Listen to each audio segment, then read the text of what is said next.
Hello, everyone. This is Tasha, and you're having conversations with Miss Reed. Tonight, we're talking about P-Valley, Season 2, Episode 6, Savage. So, I'm not in my regular studio, aka my bedroom. I'm in my office where I work at. And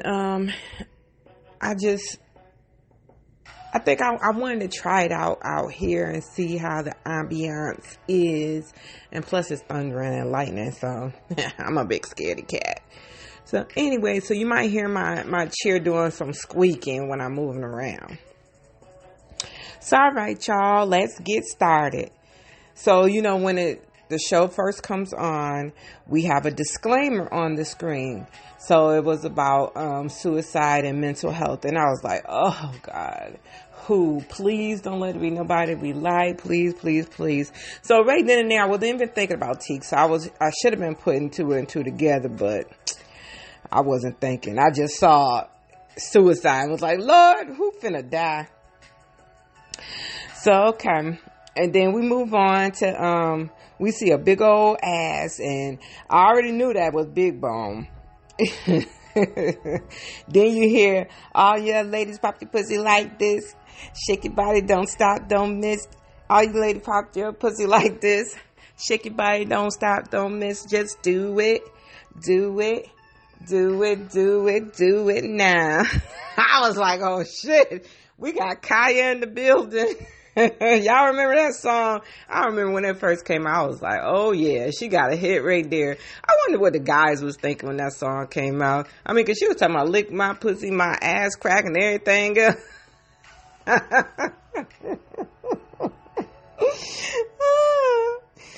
So there we look and we see Diamond. He all up in it, y'all. He in there getting it in. But, they got chemistry because, they in a relationship in real life. And so it seemed like it just worked. It really just meshed well with those two. And so, and he can't keep his eyes on her though. He keep looking every time he look at her, he see Keyshawn. And I'm like, oh Lord, what the hell? First I was thinking like, is this a dream? Like, what the hell he doing having sex with Keyshawn? And he can't handle it. He can't handle like keep looking at her and stuff and keep seeing Keyshawn. So he flip her ass over so that he don't have to keep thinking about Keyshawn while he all up inside Big Bone, and then plus so he can get that damn nut off, because I know at some point it's probably frustrating, like, come on, boy. In his face you could tell it was getting frustrating. And then you get Big Bone, she gonna say, you always coming in that condom. I want that in my mouth. I was like, God damn. And see, Tia's just on. I don't care. Do whatever you do. And plus, that's a man, I guess, that just was comfortable rolling off the tongue. But I'm on this keto diet, y'all. And I'm about ready to throw up. Every time, anything can make me throw up. I could just look at my carpet and I'm ready to throw up. So hearing her say that, it put it in my head. And I was like, oh, God damn, that's nasty. And then Diamond gonna say, hell nah. I ain't trying to have a situation like Drake. He really didn't say that, y'all. But did y'all remember one day, I was driving, I think I was taking my daughter to school one morning, and we was listening to the radio, and they was talking about a situation where Drake was having sex with an IG model, and I guess afterwards, she ran into the bathroom to take the condom that he had and like put it in her. Well, she attempted to put it in, and she accused him of putting hot sauce inside the condom. So then she wound up burning the inside of her vagina. I'm like, girl, stop playing. So, who was you trying to get sympathy for? Because you was on some sly and slick shit trying to get a baby out of this nigga. And he was smart enough, if he did it, because I don't know if he did it or not, but if he did it, he was smart enough to say, I'm putting some hot sauce in there. You ain't getting these Drake babies. You ain't getting these. And so, okay, we move on. And then Big Bone, she gonna say, I don't want no baby either. And Diamond says, yeah, and I don't want a hex put on me. So she just looked like, I mean, telling him shit. She don't want no hex put on her either, but she digmatized. Remember we used to say that back in the day? Ain't know nothing we was talking about, child. We was just saying shit. Then she walked into like his kitchen area and she pouring a drink. And then she always, she look and the camera's always reverting back. Anytime we at Diamond House, reverting over to where that ring is at. And that's Montavious' ring. So remember, he had stated that once him and Big L had buried the body, he had took that ring and it's for protection. So, you know, he believed into all the hoodoo and stuff like that.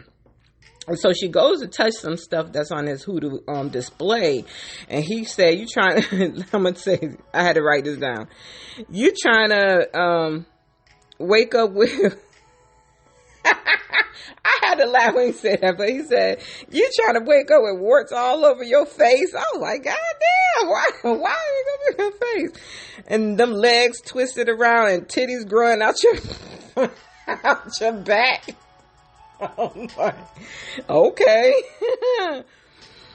And I said, well, I was thinking like, well, shit, if she would have drank his cum, maybe that wouldn't, that would have helped him since he all into that shit. That might have made sure that none of that shit happened, but. And so he goes on to grab his phone. And then she asks him like, what's up? And he tell her that tonight is like a spades tournament. He's supposed to be doing security for it. So she goes on to ask him why he don't do the security for the Pink anymore. And he must have tried to say one of them hoes. And he said, who told you that? So, I mean, right then and there, I'm like, you just did, my nigga. Golly. And then she went on to tell him that your eyes is so heavy. Every time you be fucking me, they be closed. Next time, I want them chestnut eyes wide open, just like this dripping wet pussy. I said, big bone girl, you go right on ahead. Big Bone said she got that real wop. And then he went on to say, well, shit, why we gotta wait for next time? Let's go on and get that shit in now. Lord, I just keep saying, then we go on to the intro. Down in the valley where the girls get naked. I was like, Katori, you girl, please don't ever end this show. You did it. When you brought this, the first time I saw the previews for this show for season 1, I was like, oh, I can't wait. I just cannot wait. I love it. The music, the soundtrack is off the chain. I love the intro music, so don't ever change that. And I mean, they just picked for some reason. Everybody on the show is awesome except for Autumn. I just can't get into that girl, but well. All right, so now when they finish with the intro and stuff, we just see a whole bunch of sneakers dancing and stuff. Some red sneakers, white sneakers, green, gold, brown, whatever. Sneakers just dancing and stuff, and people they got on white, red, and green, and then they all partying out in a parking lot, y'all. So they partying and stuff. You see cars and motorcycles doing tricks and stuff, and Big Teak sitting on a hood of somebody's car, and he having a good old time, just a smile and stuff. And then the camera pan. Every time, I don't watch this episode like about 3 times. Every time they pan over the camera to Lil Murder, I say, God damn, all you see is them big teeth. But I mean, he don't have he's not an unattractive man. I love Lil Murder. I love him. But I think it's the grill that's in his mouth that he be smiling. And all you see is some big ass grill just smiling back out of it, everything. And so Lil Murder get out the car and he gifting Teak a green and red camouflage looking Charger. So he's shooting the keys and stuff. And then he starts singing, cheers to you for giving me a chance. I'll be your angel. He ain't start singing that, y'all. But the way they was looking at each other, I was like, okay, well, no, he did.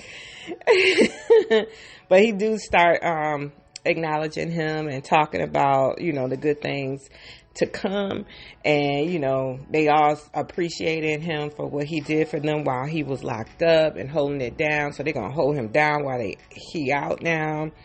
And he said, "Hurt Village Hustlers for life." So I guess that's the name of their little gang, or I mean, I wouldn't say that because he's not. Well, I don't know what they are, but I guess we'll just say his little crew. So, right here, y'all, it just broke my heart a little bit because at first I didn't know how to take Lil Teak. So I was just thinking like, okay, this dude gonna be a problem. He jumps off the handle like he is a hothead. Everything set him off. But in this moment, once he give him the keys and he sit in the charger, like he have a moment to himself where he just start crying. I mean, he not boo-hoo crying, but you could feel like the pain, and you know how some people just have that weight of the world and stuff. He just has so much hurt and stuff on his shoulders. So and I think at that moment he finally realized that he is really loved, and I don't think he ever believed it before, because we go into his backstory a little bit further in the episode. So yeah, I mean, when you see the rest of it and you realize like, God, he been through some stuff. He really has been through some stuff. And I think he just felt like he never deserved to have things like this, or have people acknowledge him or appreciate him. And I just love Lil Murda because he always, he just got this way about him, like to make you feel so good. And I just like, so sad when you see the rest of the show. It's just so sad. But anyways, he pound Teak on the chest and he said, "You alright?" And then at that moment, Big Teak, he just go on and have like a soft little cry. He breathed, turned the ignition on, and boy, he started doing donuts in the car in the parking lot. So everybody just partying. I mean, it's a party, y'all. We out here partying. Yeah. So then we flip over to the paint. Now we got Uncle Clifford sitting on some steps smoking. And then Big L walk up with a monkey wrench. So I said, oh shit, here we go. He started to laugh and he said, wait for it. And in that moment, here come Autumn, start running out and hollering. I swear to God, I just can't get her. I just cannot get into her. Like everybody else, even like Mercedes got on my nerves at the beginning on season 1. But then I wind up liking her when she got arrested and had to get out of jail. That moment she sat in the car with Autumn and she broke down crying, that's when I started liking her. Because I'm like, yeah. I mean, I know a lot of us try to act tough and hard and stuff. And she do that. But at that moment she broke down and she showed that, she can be vulnerable too, like anybody else. So Autumn is running out and she just hollering and stuff because Big L done shut the water off. And so she just fussing and stuff, going back and forth with Big L about her paying a water bill and him turning it off and stuff. And he's like, shit, you ain't paying me. So then Uncle Clifford step in and he holding the dress that Autumn was supposed to be wearing for that night. And her and Uncle Clifford is sitting up here tussling over the dress and stuff. And then she snatched the dress from him and she said, now turn the fucking water back on. And Uncle Clifford said he gonna have to kill her. I said, I know I think we're gonna have to kill that motherfucker, because remember on the last episode, was it the last one or the last one before that? Because I think the last one was all about Keyshawn. So with the one before that, they overheard her talking to Andre about selling the pink again, and in my heart I want to say that I don't think that she's gonna sell it for the wrong reasons. I'm hoping that she's going to sell it for the right reasons and get the money and, make it bigger and better and just help the people that actually work there and make sure that she hit off Uncle Clifford and his grandmother, because actually this is their club. It's not hers. So I'm just hoping that, we ain't got to really kill the bitch because she's being so dumb and doing something she wasn't supposed to have been doing. So, okay, wait a second, y'all. And then while they in there talking stuff, Uncle Clifford look at the camera, because you know it's a camera, and I thought it was the only camera was inside of the Paradise Room, so maybe that's where she was in. I don't know, but she in the camera, and she turns around, she stick up her middle fingers and stuff at Uncle Clifford. He do the same thing.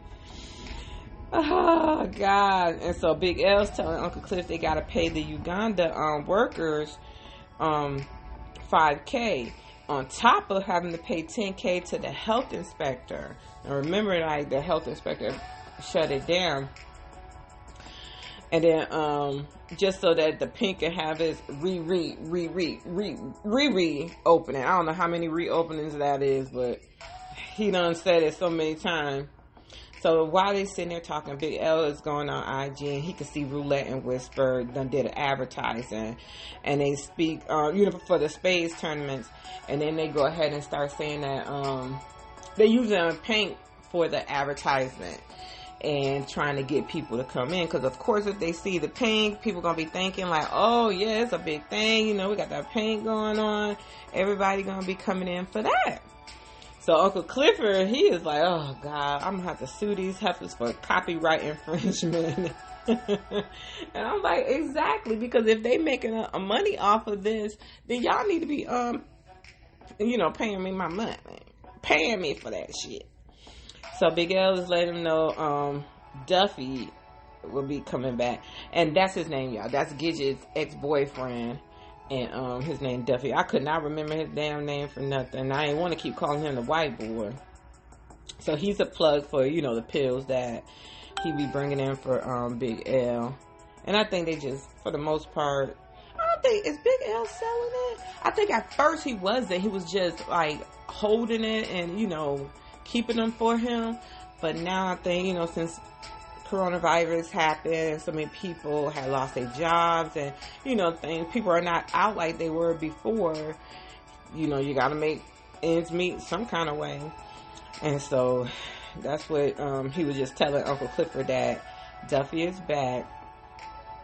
And then Uncle Clifford look at the camera and he gonna say, we ought to turn her flat ass into the police. And I was like, exactly. But then I remember, like Big L said, she didn't pull the trigger and she didn't bury nobody. So you gotta remember, that was all of them. Even though that drama was hers, they took care of that, because Mercedes was the one that shot Montavious, and they had to, Diamond and Big L had to go ahead and bury the body. So then we flip on over to the barbershop. Willow, Murder, and Teague. Murder mentions he can't believe Rome died. And the barber asks him, did he die from coronavirus and stuff? And he said the blogs don't mention it, but we all know that Wody took care of that shit.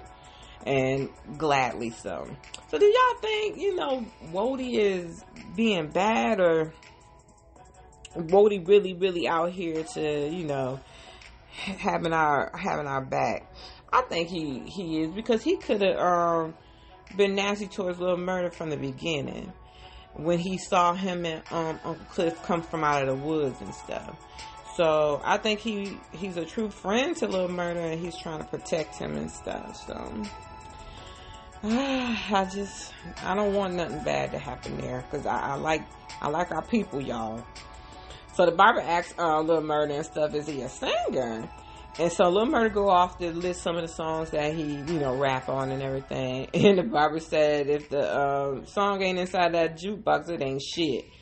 And I just start cracking up off of that. Then Keyshawn calls Lil Murder, and he walks out the barber shop.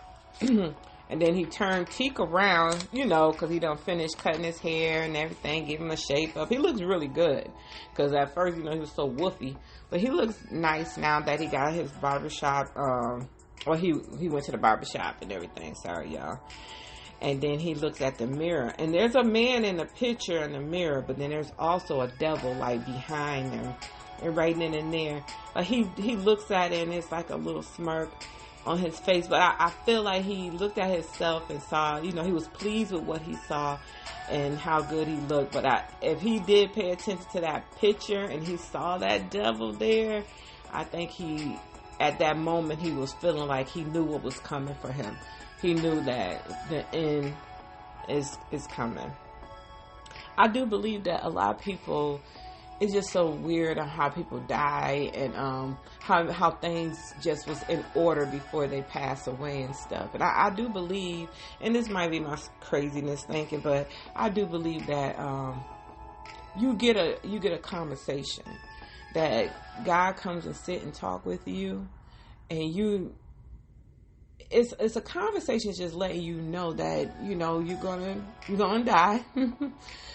But you be at peace with it, because he makes it where you are calm. Because everybody that I know of that actually, like, I had this closeness with, they had these things happen to them prior where they put things in order. And I'm going to just use my dad for example.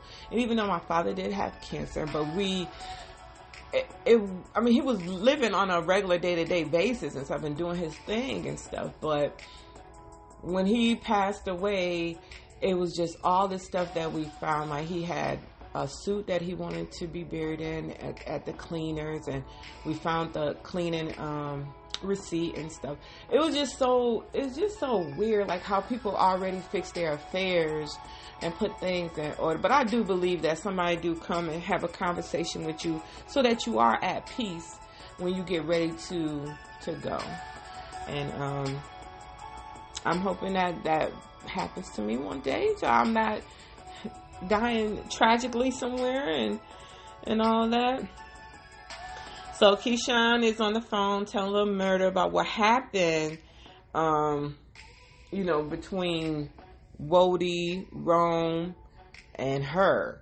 And so, because when all that went down in the hotel room with her and Rome, she did run over to Wody's room and to let him know. And then, we all saw that Wody came back and handled that situation like a G. So, and child, she's sitting up here with a damn black eye. I'm sitting here like, Katori, put me on the show for just a couple of episodes so I could be Keyshawn's big sister, or one of her friends from back in the days or something, or her aunt, and we can go in there and start whooping on Derek's ass. Because when he did that to the babies, I don't know how in the fuck she could still sit there and be in the house with this man. Yeah, she tried to get away and leave or whatever, but no ma'am, no Sam, no. That nigga got to go. Because you put your hands, like she yelled at him and said, you can put your hands on me all day, but don't start hitting my kids. Well, he done hit your kid. He done dislocated your child arm where you had to take him to the hospital. Then from there, we see that he's been beating on your son. Because when they pulled up the shirt, he had all these bruises on the back of him. At that moment, you would have had to kill me. Because there would be no way. And if she making all this money, and I'm hoping she making this kind of money, like, I know a lot of times it's easier said than done for people on the outside, and we seeing it and stuff. So, and people that's in this situation, they have to strategically plan their escape, because people like Derek is crazy, and I could just see him coming back and looking for her and just doing some damage for real. And I'm so scared that it's gonna wind up one of them kids gonna die, and that is going to be the reason for her to leave. And that's gonna be fucked up if it happens that way. Because Keyshawn, you need to go, girl. So Keyshawn's on the phone with Lil Murder, and she telling him like, okay, Rome tried it, and he said, try fucking what? And she was like, he tried it. And so he said, well, I'm glad. I'm glad that motherfucker got what he got. So then she still trying to tell him that Rome had the video of, or I don't know how he got a video, because we didn't see no video being recorded, but he got a video of Lil Murder, and I'm thinking Teak. And so he was going to expose him and stuff. But then Derek walked his old corny ass in the room, and she got to get off the phone. So he asked her, "Who you on the phone with?" And then she's saying like, I'm on the phone with Lil Murder, and we was just talking about Rome's funeral arrangements and stuff. And he was like, "Oh yeah, he was such a good guy. He did so much for you and stuff like that to help get money." No, nigga, he was disgusting, just like you. And then he was like, "Oh yeah, I'm getting ready to go to a friend's house to put up a fire pit, to help them put a fire pit up and stuff." And he was like, "Oh, and they invited, do you want to go or whatever?" And she pointed at her face like, "Go where am I? Where am I go? And how we gonna fucking explain this? Look at my face, God." So we got Big T walking out of the barbershop, got on his King of Hearts shirt on, and little Murder sitting out there on the car waiting on and stuff. And then they just talking and everything about, I guess, what happened while they was on the road, but that's it. And then he asked Lil Murder, can he drop him off somewhere? And Lil Murder like, "Nah, my nigga, we hanging all day. I ain't got nothing else better to do, so let's roll." And so Teak like, "Nah, alright then, you can slide." But I wonder if in his mind throughout this whole time, was he already planning it, and he was trying to go and, maybe handle some affairs prior to doing what he wound up doing. So then we flip on over to Terica and Shell's house, and Mercedes is there dropping off some groceries and stuff. So Shell got the nerve to come to the door with her robe on and have an attitude, and I'm sitting here like, you don't even look like you done took a bath. The only bath you had was when Mercedes was drowning you and waterboarding you inside the damn in the tub. And so, they got raw or rotten oranges and stuff, and then you can see all the wine bottles and stuff in there. But I'm like, you can afford to buy wine. You cannot afford to get groceries in this house, and you got a child in the house to feed. And then so she, Mercedes letting her know, like, you said that Terica was a mistake. And then, she get all upset, telling something, "I ain't never said that. I wouldn't say that," and stuff. And then Mercedes is like, you stressed out. You don't got a job. You under pressure and everything. Why don't you let me take her off your hands? And she talking about something. No, I see what you trying to do. But I feel like Shell is holding on to Terica just so that she can throw it in Mercedes' face. Because at some point, it's like, okay, Terica's older now. She clearly want to be around her mother. Mercedes is in a better situation now. And then this gives you a break. But I feel like she's just doing it just to try to throw it in Mercedes' face that I am taking care of your child because you slept with my husband and had this baby. I'm going to take something from you or keep something from you that you want. And I'm like, Mercedes, I think you got a little leg to stand on right now. But I don't know now. She done got in that fight, and now she got a little record and shit. That was all on the news when she was fighting her mother. So, I don't know. What y'all think? Y'all think she should let Mercedes get Terica? And shit, at the end, we're gonna see somebody gonna have something to say.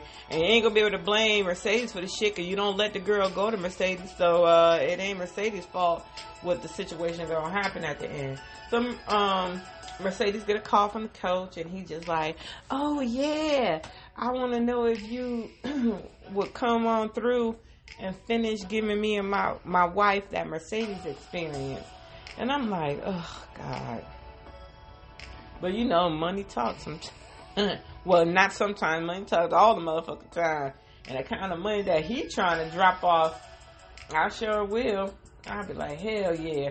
So then she had to hurry and get off the phone because her phone was ringing and it was Terica, and she yelling, Terica. Either they had a bad connection or she dropped the call or something.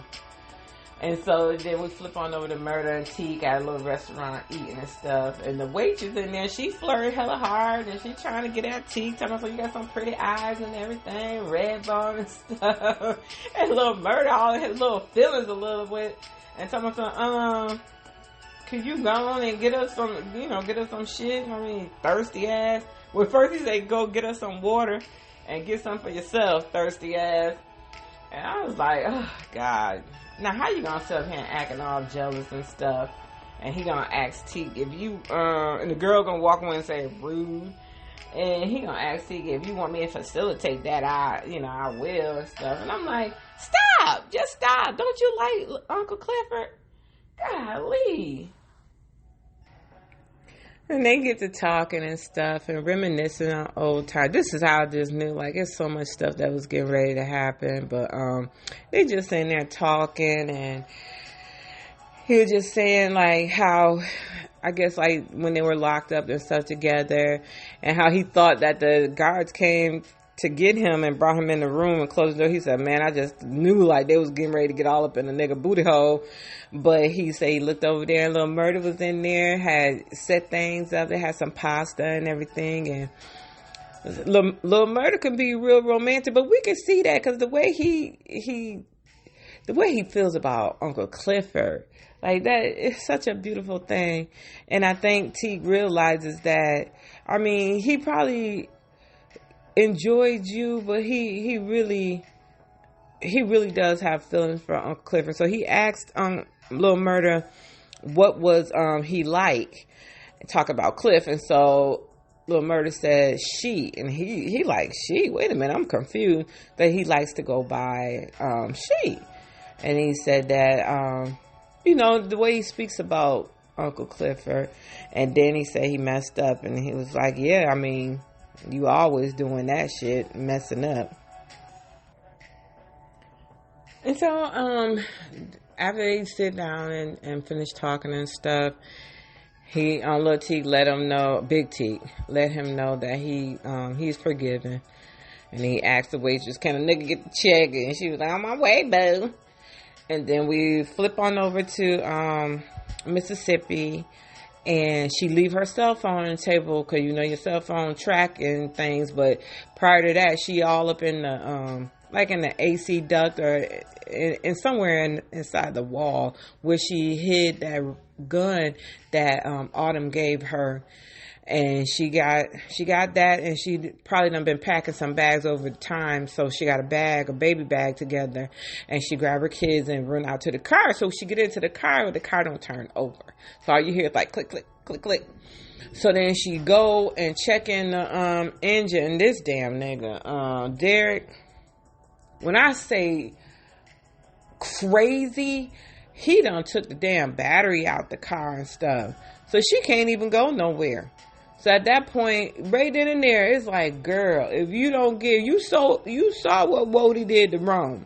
If you don't call on Wody and be like, yo, we need to put something in motion, we need to put a plan together and get rid of this motherfucker, because this is crazy.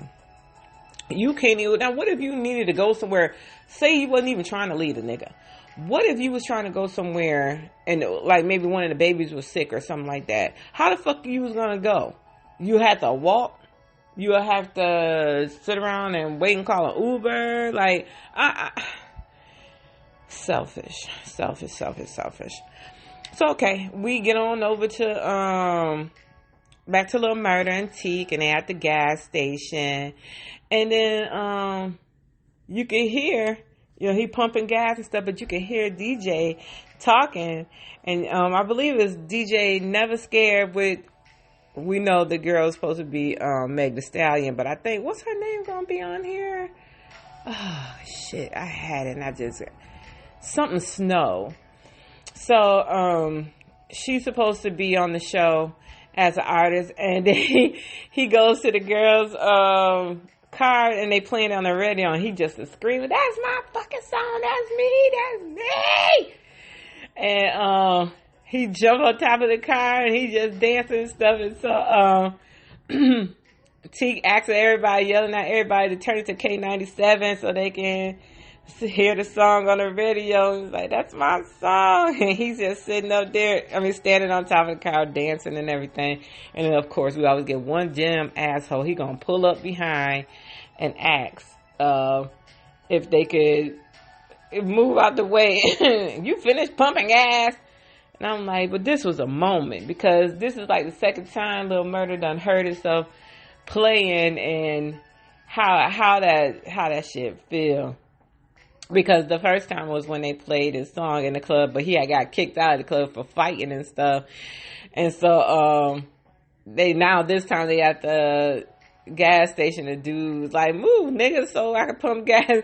And Teak was about to go crazy on his ass, but Lil Murda always a cool head and trying to get him to stop. And so she's give her phone to a girl, walks and give her phone to Teak, and it's like, since you famous and shit, take this picture.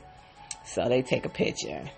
So all right, now we get on over to the show. So I'm assuming this must be the spades tournament, and you got Roulette and Whisper on the pole doing what they do. And when I say, even though I know a lot of these girls that actually are on the pole is not our stunt doubles. These are actual people that is doing it, but it's not our people that we see, like the actors and stuff. So I want to definitely make sure, I don't know their names or nothing, but we got to give bravos to y'all, because y'all be killing it on the pole. I'd be like, man, not even in my younger years, but I've probably been able to do that shit. But I mean, they doing tricks. When I say, like, their bodies is just like in the air. If you ain't watching this show, I don't even know. I don't know. Because just to see the acrobatics, to see the athleticism, how they are on here, it's just awesome. They just be getting, I can't say it enough. So Roulette, I guess it's a dude that she sucked off on the last time, and he's telling her that he want to know if she could hook him up with Whisper, and he want to eat her coochie. And so she just like, no. And so I guess she just like, hell yeah, I guess I'll set it up. I mean, because they're a little duo, but I don't know if Roulette just jealous, or I mean, I guess she probably is jealous, but I mean, hey, she made a lot of money, because she was picking up all them damn ones at the time. Well, anywho, we flip. I can't wait to see her backstory too. So we flip on over to Mercedes, Coach, and his wife Farrah. So he, over there getting drinks ready and everything, and Farrah in here trying to put her fingers all down Mercedes' dress, and she like, stop. I mean, he right there. He gonna get mad. Now, that's what I didn't understand.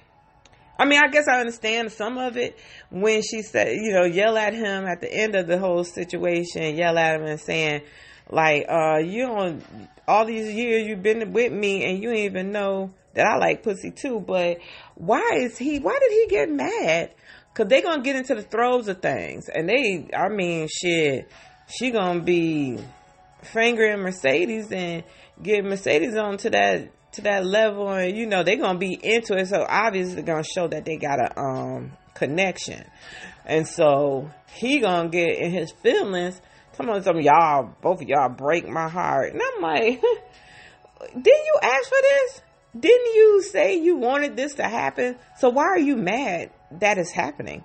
I'm confused. And I'm sure that we done seen he used to come visit Mercedes on his own. Now, I don't know if his wife know. Maybe she did, because to me, I feel like they have an open marriage. And she does know. So maybe they just have a understanding that it's just him that can actually enjoy the company of another and not her. So we flip on over to Autumn. And when she walk into this masquerade, I guess it's a masquerade ball, y'all, because when she walk in there, it remind me of that movie Eyes Wide Shut with Tom Cruise and Penelope Cruz. No, it was his ex-wife, Nicole Kidman. So I just like, well, maybe Penelope played in that too. I don't know. But anyway, it reminded me of that. And so, Andre's up here just talking about, running for mayor. And I guess this is like the people that could, possibly be his, donors, people that's backing him. Because, you do need the funding, and you're going to need the big wigs, people that got money and got some influences out here to back you. And then after he speak and stuff, and Autumn asked him a stupid question or whatever, and so they all talking to her, and Corbin had a little attitude that she even came and everything. So we from there, and I don't even care about that part. I'm sorry. If somebody really interested in it, I don't care.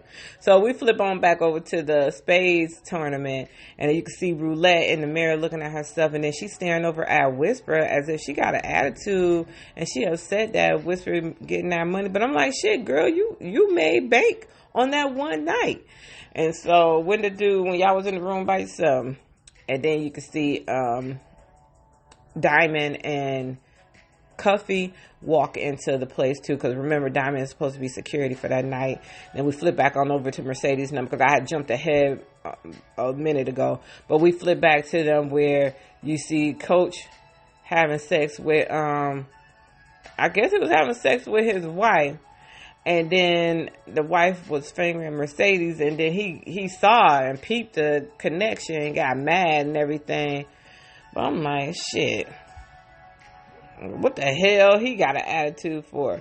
And then he gonna yell at Mercedes, and try to down her or whatever. And then, his wife tried to stick up for him and everything. And then she like, shit, you still owe me money.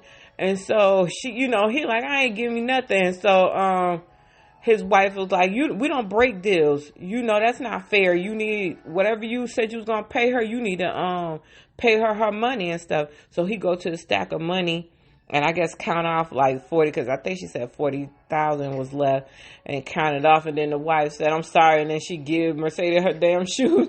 Like, what the fuck? And so Mercedes, the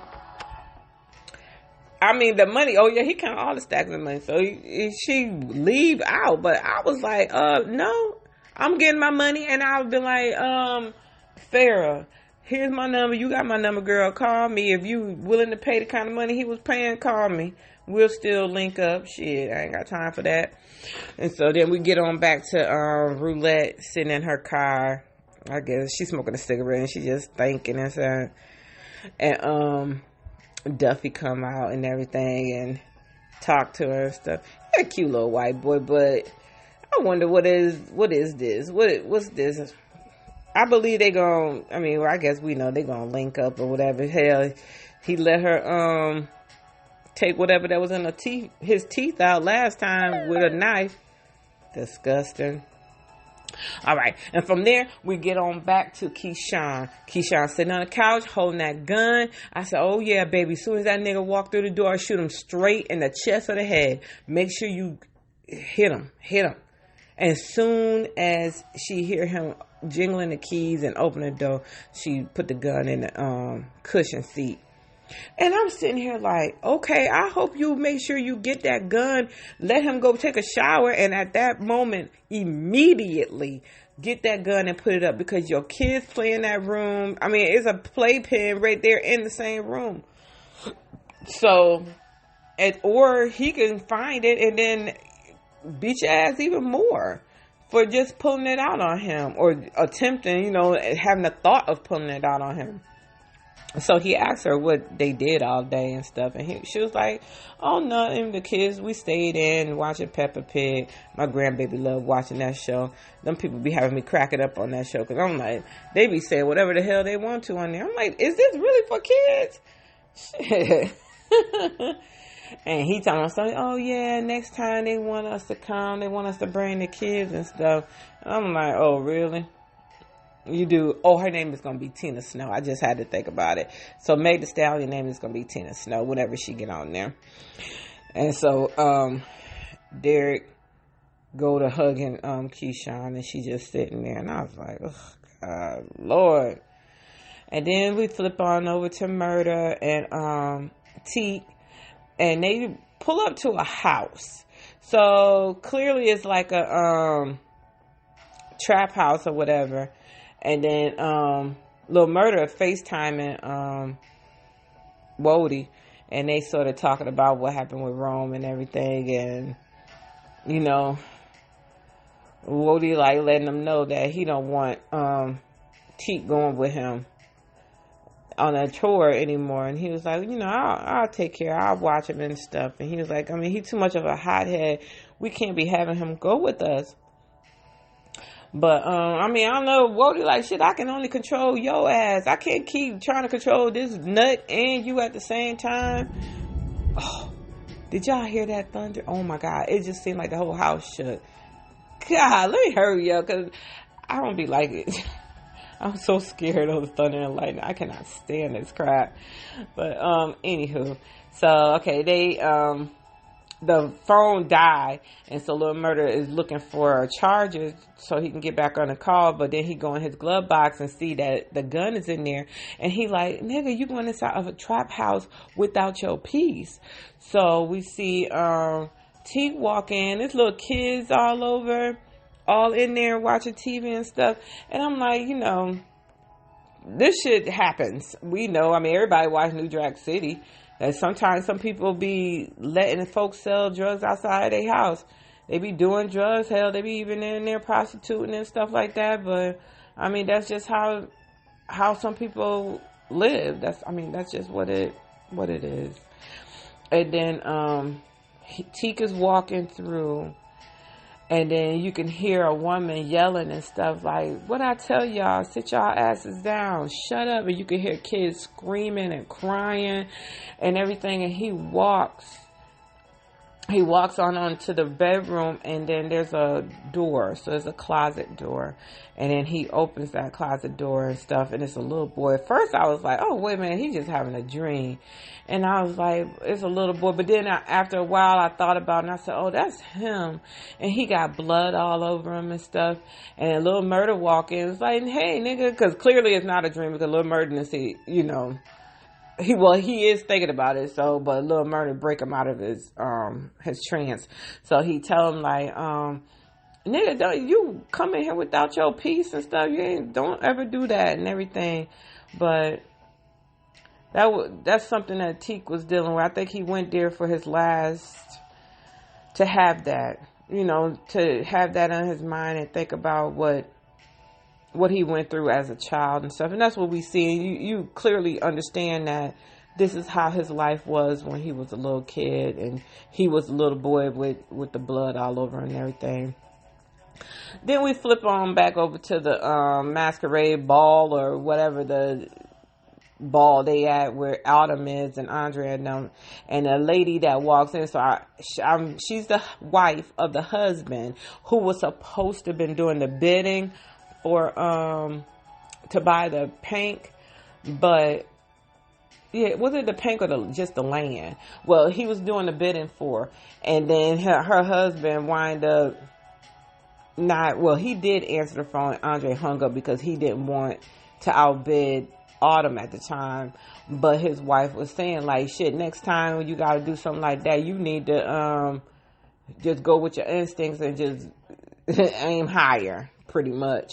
So then she realized like who Autumn is, and she like, oh, so you who I need to be really talking to and stuff, because she the owner of the paint. So then we flip over to Uncle Cliff. Now this is what I've been dreading the whole time. When we saw them inside the club and Toy was in there doing all that damn sneezing and shit, and Grandma was in there and she was eating food. Now Toy didn't sneeze on her, but she was by her and stuff. And so we could see Cliff in there taking her sugar and taking her temp because she's sweating. And I had COVID, so I already knew. And then Ernestine start coughing and stuff. And so she, Clifford was saying like, You ain't got, I mean, it's not your sugar, so I don't know what it is. And so he called Toy and was like, and Toy get answer the phone and coughing and shit. And he's like, I knew it wasn't no damn allergies, bitch. You got Rona. So now she done gave it to pretty much everybody. I could just imagine the whole fucking town is infected because everybody that was at the strip club done got it for sure. We already know that she sneezed on the health inspector, so she got it for sure. And then anybody and everybody that was all in there the day they was trying to work on fixing everything that was around Toy got it. And then now whoever left out has spread it to wherever. So this shit is just, it's just a super spreader. And so then we flip on over to Autumn and Andre, and then, you know, he just get to talking, and he to letting her know that he let her win on that bid, and he wasn't trying to outbid her and stuff. And then they so corny. They just get to talking and stuff, and then he tell her she asked him, what you want me to do? And she was like, get on your knees and crawl over here like a dog or whatever. And she do that shit, and I'm like, nigga, yo, woofy face ass, go get your wife to do that. Since you so bad, you finna run in the house and ask your wife for permission to even run for mayor. You got the nerve to be trying to tell somebody or instruct somebody to be a damn dog. Anyhow, I don't even care for them too, but they finally get it in because they don't they done came close, but they ain't never had sex. So I guess he said shit, finally get a chance to stick it all in there. And so then we move on over to a little Murder and Teak, and they sitting somewhere on top of the car, and they just playing, singing. This is my song about Outkast, and so fresh and so clean. I love that song. But they sitting there and they just reminiscing and talking and everything, and it's heavy, y'all. Y'all already know something getting ready to happen. And they just talking about things, and you could tell when somebody getting ready to go because they want to make peace, and they want to say, the things that they need to say and what they have to say and everything. And so they get ready to roll, and what's his name? Teak tell Murder, I'm getting ready to let me drop you off somewhere, and Murder like, no. I'm here. I'm hanging with you all night. Let's go, nigga. Let's find somewhere else to go hang out at, whatever. And Teak is like, he's starting to be crazy like he always is, yelling and stuff like, get out, get out the fucking car. And then he grabbed a gun.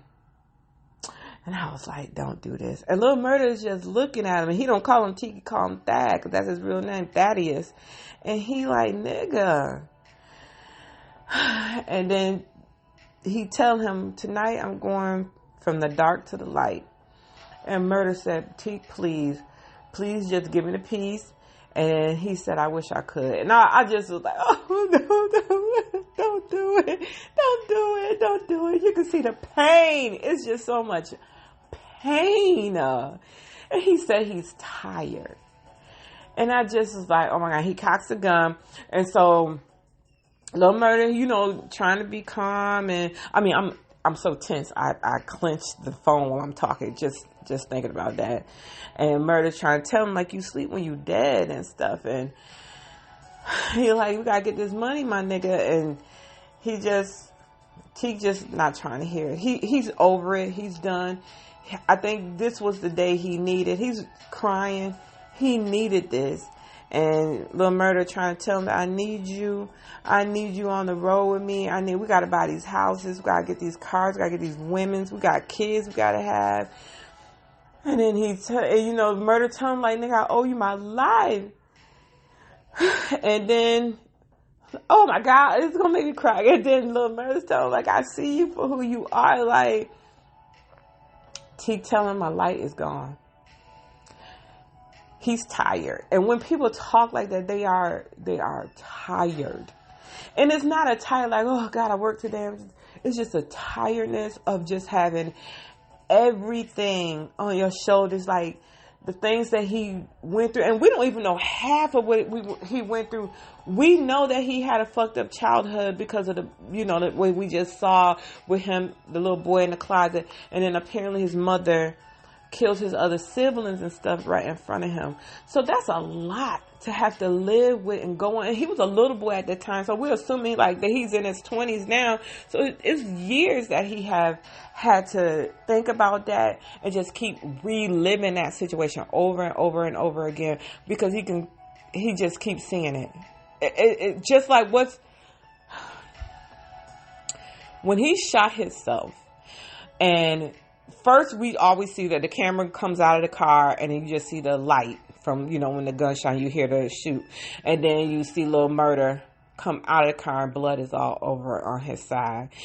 And I'm like, Lil Murder is going to have to see this and remember this forever. Like, that can't be good for anybody to see something like that happen. And that's what I say about the shooting in Texas, or any shootings where you have people that survived and they saw that shit happen. They have to live with that forever and just keep remembering that shit over and over again. So, okay, then we move on back to Mercedes. She's sitting at home. She took her eyelashes out and took off her wig. And then we hear a knock at the door, and it's Terica. And Terica come in. She's just so upset. She crying and crying. And then she pull out a pregnancy test from her back pocket and give it to Mercedes. And baby, that shit is positive. And I said, oh shit. Now, Shell, you can't be blaming nobody on this one but yourself, boo. And then we get on back to Lil Murder and Uncle Cliff. So he knock on the door, and Grandma walk to the door. She's soaking wet, and she like, "Is that you, Daddy?" And she's delirious. And Lil Murder like, "No, it's Cliff here and stuff." And Cliff come running out and was like, "Grandmother, come let me in, and come back in the house and everything." And she see Clifford. She see Lil Murder, and he just all bloody and stuff, and he's telling him, like, I'm not okay. He's not okay. He crying and stuff. He full of blood all over his body and everything. Well, all over his clothes and everything. And Uncle Clifford grabs him and comforts him and stuff and hold him and everything. This is so sad, because it's like, this is just so sad. I just knew. Oh, God. It was a heavy episode. But it was an episode that I think they wanted us to, at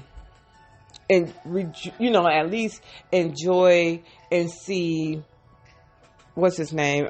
Teak. See Teak in a better light and everything. So, I think that,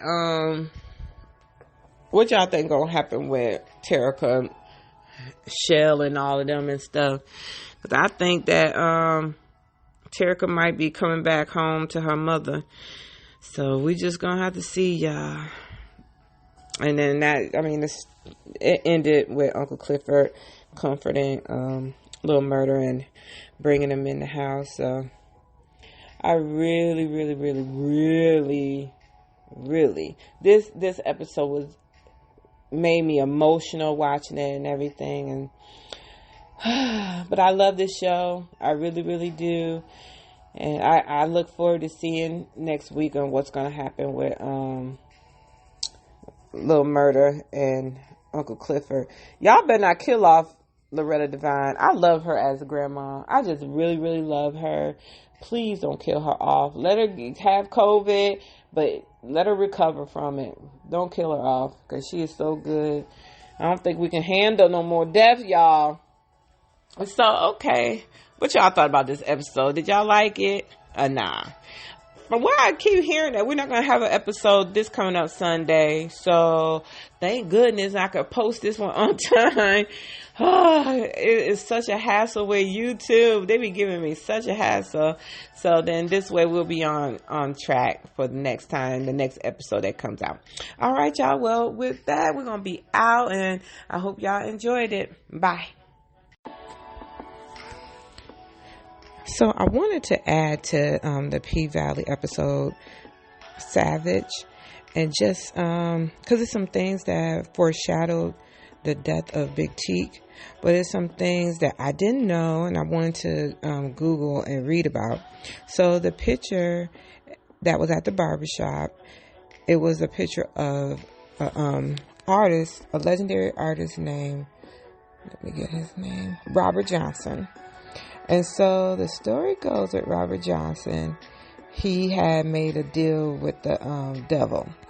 So it reads, according to legend, as a young man living on a plantation in rural Mississippi, Johnson had a tremendous desire to become a great blues musician.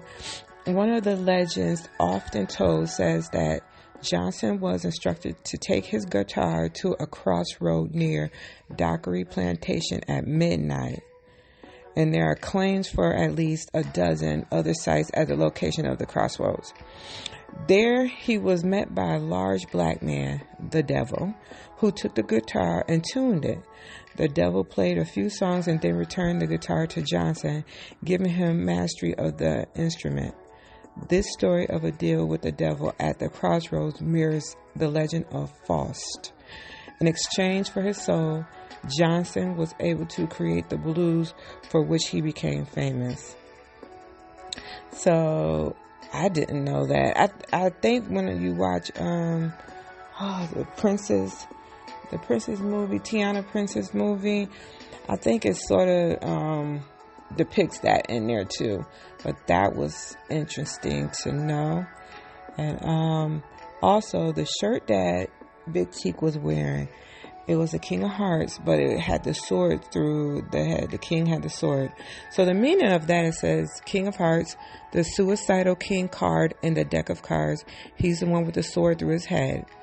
Unlike a hopeless romantic, a King of Hearts does not daydream about a romantic life, but has already lived through it and died from it. The King of Hearts is a symbolism of someone who is reborn after the experience of both the joys and tragic pain of love. They then return and master love with more self-respect. And it also says that in the card game of romance, the King of Hearts is the highest hand. So that was interesting and new, because when you think about it, it's like he has so much tragic pain by seeing his mother kill his siblings and then attempt to kill him. And then I think somebody died at his hands in jail. So I just thought I'll throw that out there. So if anybody was interested. Thank you. Bye.